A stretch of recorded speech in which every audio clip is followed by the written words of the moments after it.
Fala, pessoal. Eu sou a Juliana Dias. Eu sou Victor Lima. Nós somos um casal de psicólogos e esse é o nosso canal Psi em Dobro, onde a gente pretende trazer a psicologia de forma descomplicada, fácil, simples para vocês. A gente tem feito umas análises de personagens, a princípio, mas a gente também está pensando em trazer outros temas relacionados à psicologia. Então, se vocês quiserem deixar sugestões nos comentários, a gente vai gostar. Só fazer um comentário aqui para dar alguma sugestão pra gente e não se esquecer do principal. A gente estava colocando isso no final do vídeo, mas acho que é melhor pontuar logo agora no início, né? Não se esquece de se inscrever, de ativar o sininho, de dar um like. Sininho, né? Sininho não tô com o sininho, dá o like. Compartilhe, envie para alguém que você acredita que acha que o tema seja interessante, que a pessoa possa estar entendendo, estar absorvendo alguma coisa, que vá fazer sentido para você ou para outra pessoa. E faça isso que vai ajudar muito a gente e a gente conta demais com isso para que a gente possa crescer aqui no YouTube. E vamos lá, o personagem que a gente decidiu falar hoje, analisar, é um super famoso, com certeza vocês conhecem, mesmo quem nunca viu o desenho vai lembrar dele, que é o Lula Molusco, aquele cara ali bem humorado, né, do Bob Esponja. A felicidade dele me surpreende demais. Tô até com um cordão de conchinha aqui pra fazer uma homenagem. Enfim, vamos lá. O que a gente pode observar do Lula Molusco? Ele tem muitos traços de uma pessoa ansiosa. Embora, às vezes, as pessoas não associem a ansiedade, porque quando a gente fala de ansiedade, a gente pensa logo na crise, falta de ar, respiração ofegante, taquicardia, aqueles sintomas sempre muito assim acelerados, né? Fala acelerada, enfim, pensamento também. E o Lula Molusco, ele traz um outro lado da ansiedade que talvez seja menos falado, menos óbvio, que é um lado mais introspectivo, ele tem uma certa dificuldade de se abrir para as relações, para interagir socialmente. Você vê que ele tem a casa dele, ele trabalha, mas ele tá sempre assim meio desanimado, meio cansado, de saco cheio. Não se abre o Bob Esponja, que já é o completo oposto, né? Super feliz, super empolgado. Tá sempre ele tentando se aproximar e ele tá sempre com uma barreira, assim, que ele constrói pra não se aproximar tanto. Porque aquela cara dele simpática já afasta as pessoas naturalmente. Porque você não vai tentar se aproximar do cara que tava com essa cara, assim, no rolê. Então, ele já se constrói ali um muro pra se afastar de todo mundo. Mais o quê? O Lula Molusco é o tipo de cara que você olha pra ele e já percebe que ele é ranzinza por natureza. É o tipo de pessoa que ele evita a todo custo construir relações. E ele tem muito esse embotamento, que nem a Ju estava falando aqui agora. É um cara distante, ele não aprofunda relações, ele já te olha te fuzilando, jogando 1 trilhão de bombas, metralhando você pelo olhar.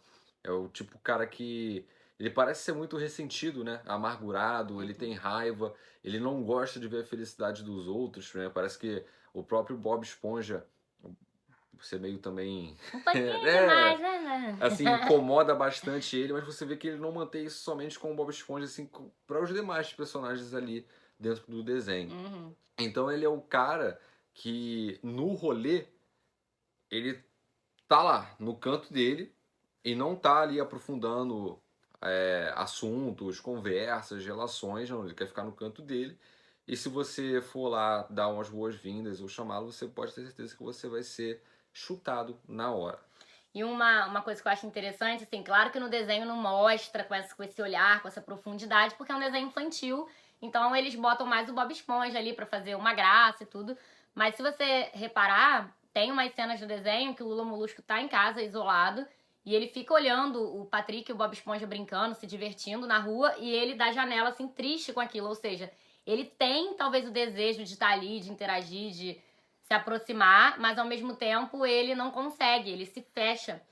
E outra coisa também que eu acho interessante são os hobbies dele. Ele gosta muito de pintar, só que as telas dele são um caos, assim. E ele gosta muito de tocar, eu acho que é flauta.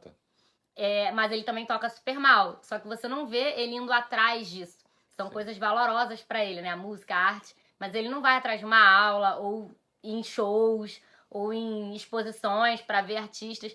Ele guarda aquilo ali no mundinho dele, então ele se isola muito. A ansiedade, ela também tem esse caráter, isso que eu queria pontuar, porque a gente foca muito nos sintomas acelerados da ansiedade e esquece que também tem esse outro lado, que é mais introspectivo, que tem dificuldade de socialização. E... O Lula Molusco, ele parece que ele tem uma falta de referência externa para além do mundo dele, como o Mágico pontuou aqui agora. E isso faz com que ele não tenha uma experiência enriquecida, uma biografia enriquecida. O que seria uma biografia enriquecida? É você ter vários aspectos pelos quais você usufrui ao longo da sua vida que compõem aquele seu manancial daquilo que você se propõe a fazer. Então, como ela colocou aqui, ele é um cara que, a princípio, tem uma flauta e que gosta de arte, né, de pintar. Se eu não tenho contato com outras pessoas pelas quais se interessam pelo mesmo assunto do que eu tenho um repertório empobrecido. Consequentemente, se você tem o repertório empobrecido, você perde uma direção, você perde um norte, você fica zigue-zagueando, você não tem uma referência, um princípio, um alicerce pelo qual você pode se ancorar, senão a si mesmo. Só que quando você não tem justamente referenciais seus, das suas vivências, pode ser que aquilo que você tenha dentro de você não seja algo muito bem elaborado. Consequentemente, isso pode vir a ser um problema, se tornar algo desastroso, né? E isso dificultar um pouco a sua percepção do mundo. Então, eu costumo dizer que os padrões ali que o Lula Molusco ele costuma ter no dia a dia dele acaba fazendo com que ele afunile a percepção, fazendo com que ele não perceba a grandeza ou a riqueza das experiências que ele tem na vida dele. Eu achei isso que você falou bem, bem legal, dessa questão dele, desse jeito ele se fecha, né, só no mundo dele, não vê outras perspectivas. Isso é interessante a gente pensar, porque a ansiedade, o que ela faz com a nossa mente, né? A gente fica com um pensamento muito acelerado, muitos pensamentos ao mesmo tempo e muitas vezes negativos. Aquela visão catastrófica, negativa. Então, se você tem essa cabeça acelerada, essa mente ansiosa, e você se fecha no seu mundo, dentro da sua mente, como que vai ser o teu olhar pro mundo, pra vida, pras pessoas? Vai ser geralmente negativo, catastrófico, irritado. Você não vai se abrir ali pras pessoas. Não, se você juntar uma coisa na outra, você entende por que ele não se abre, por que ele sempre tá com aquela cara ali de saco cheio.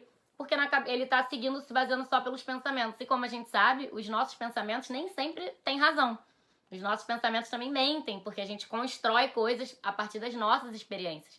Mas as nossas experiências não significam que são a verdade absoluta. Então, nem tudo que você pensa é real, é um fato. É sempre legal a gente questionar, né, os nossos pensamentos. E uma coisinha interessante, eu te lanço essa pergunta. Tu sabia que a mente mente? É um trocadilho. A nossa mente, ela tem a capacidade de auto-impor mentiras a nós mesmos. O que seria essa auto-mentira? Auto-imposta, vamos assim dizer. É o famoso e se. Uhum. Ah, tô numa situação na vida hoje, mas e se minha vida fosse de outra forma? E se? Então, esse é um ciclo que a gente costuma chamar de ciclo diabólico da mente, que você vai alimentando determinados pensamentos pelos quais eles são pura fantasia. Eu costumo fazer uma distinção a respeito de alguns termos que podem causar confusões por parecerem sinônimos, mas na verdade são muito antagônicos. Imaginação é uma coisa, fantasia é outra. Podem parecer, mas não são a mesma coisa. A imaginação é um tipo de pensamento que ele é fértil, que faz com que você produza frutos. Destrinchando ali a palavra, né, é uma imagem para ação. Já a fantasia, ela distorce a sua percepção, ela distorce a sua imaginação, fazendo com que você crie ambientes completamente impossíveis de serem realizados. Então você perde o tato da realidade. É como se você enxergasse um calango, aqueles bichinhos que passam correndo, que às vezes podem causar muitos problemas para algumas pessoas, e você visse um Godzilla, né? O ansioso, ele vive nessa distorção.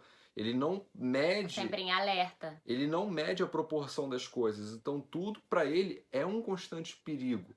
por isso que, muitas das vezes, ele pode evitar contatos sociais, ele pode se tornar uma pessoa retraída, mais embotada, como a gente vê no caso ali do Lula Molusco. E assim, os nossos pensamentos, a gente vai construindo eles a partir das nossas vivências. E com as nossas vivências, a gente vem desde lá de criancinha, né?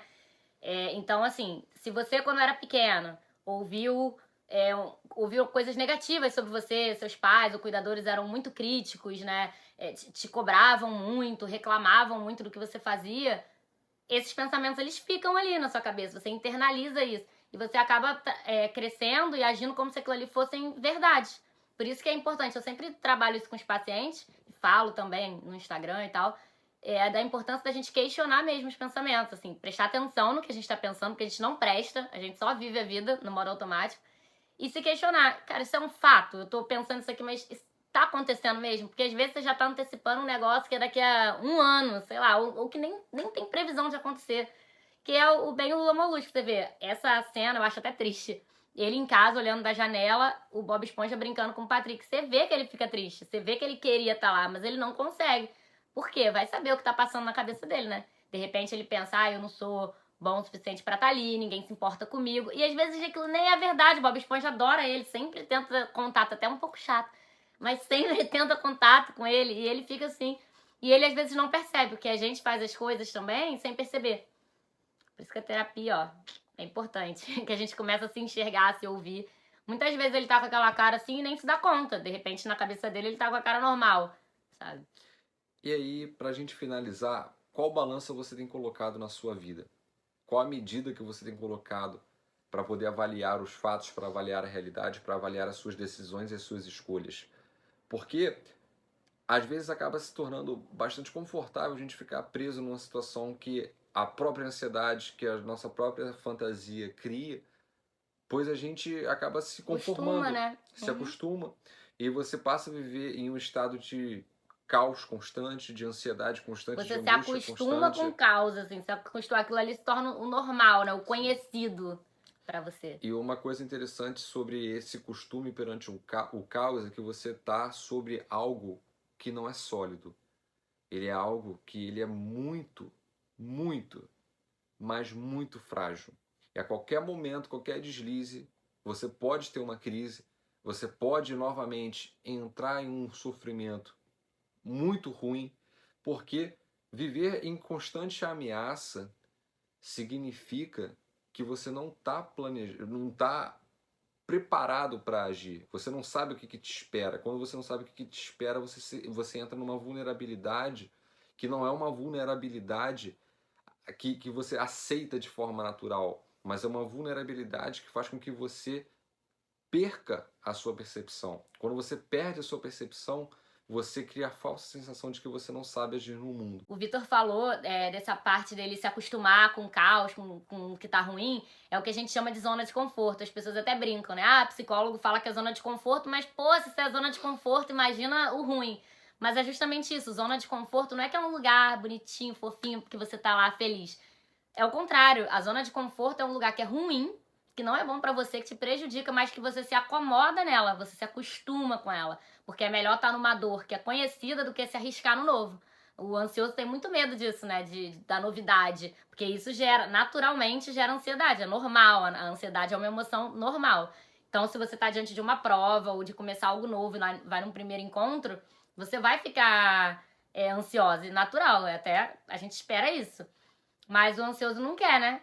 Se sentir assim. Então tem medo, aí fica onde? Na zona de conforto. Que é bem o caso do Lula Molusco. Você vê ele fazendo isso o tempo todo. Em relação às coisas que ele gosta, em relação aos amigos, ao trabalho. Ele poderia investir num trabalho que tivesse mais a cara dele. Mas não. Ele fica naquele trabalho ali porque já é o que ele faz, já tá ali mesmo.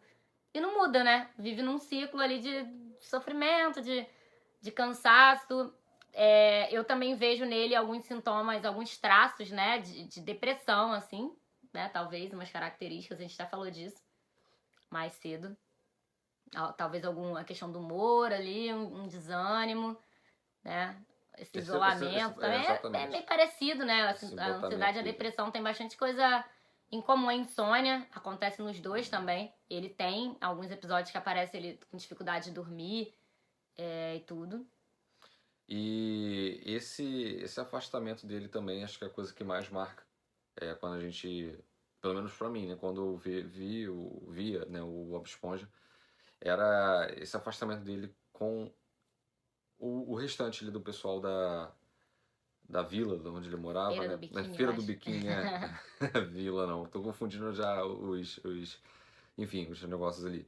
E uma coisa interessante é que talvez o que você precise buscar para poder estar lidando com isso é aquilo que você não quer enfrentar. Talvez o Lula Molusco, né, vai saber lá o que de fato causou isso nele. Que ele passou na infância, adolescente. Se talvez ele tivesse essa intencionalidade, essa ação de procurar fazer algo onde ele não quer buscar, talvez ele encontraria Exato. aquilo que ele precisasse para poder estar lidando com isso. Ele precisa se abrir, né? Ter essa abertura, essas ações comprometidas com o que ele quer, por exemplo. Ele quer tá ali com o Bob Esponja e com o Patrick, mas ele fica ali dentro da casa dele, zona de conforto, olhando triste, se sentindo mal. Se ele de repente se abrisse, vou lá, mesmo desconfortável, vou tentar, porque quem sabe não é legal, quem sabe eu não tô. Meus pensamentos estão viajando, mas ele não faz. Então essa abertura ela é essencial para você mudar qualquer tipo de padrão. Você tem que testar, né? Tem que se arriscar, não tem jeito. Exatamente. Então, pessoal, esse foi o vídeo de hoje. Espero que você tenha gostado. Mais uma vez, não esqueça de se inscrever no canal, de ativar o sininho, né? Os sininhos, o sininho. Deixe seu like, compartilha com um amigo, siga-nos na nossa rede social, @JulianaDias, psicóloga, _ e @VictorLima com 2 Is e 2 M's. Nos dê um feedback, né? E comenta aqui o que vocês querem, que personagem que vocês querem que a gente analise, ou assuntos também relacionados à psicologia que vocês gostem, queiram saber mais. Deixa aqui que a gente vai adorar ver. E é isso, pessoal. Um abraço e Até até o a próximo. próxima.